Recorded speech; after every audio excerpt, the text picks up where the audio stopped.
has nothing to do with our inferiority complex with New York. That's a whole nother thing. We're working through it. By the way, the story of Mrs. O'Leary's barn. It is true that it started there, we just don't know how it started. The cow story was made up by a couple of newspaper reporters. We do know that one building that did not burn that night, Mrs. O'Leary's house, was actually upwind of the flames and survived. But if you want to see some structures that were in the direct path of the fire during that night, the water tower on North Michigan Avenue, that survived the fire. Now you see this black building with the gray balconies jutting out of it? Well, that building, we've given it a nickname. We like to call it the Morse Code Building. You can see the dots and dashes there in the balconies. In fact, it is a newer condo building, just goes by its street address. That's pretty common in a lot of new buildings. They just like to give them their street address as a name.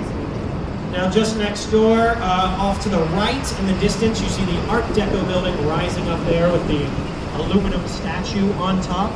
That's the Chicago Board of Trade. Chicago Board of Trade is mainly focuses on agricultural commodities. That's one of their big trading items. And so the statue on top there is Ceres, the Roman goddess of grain. In fact, the Board of Trade has been trading continuously since the 1840s.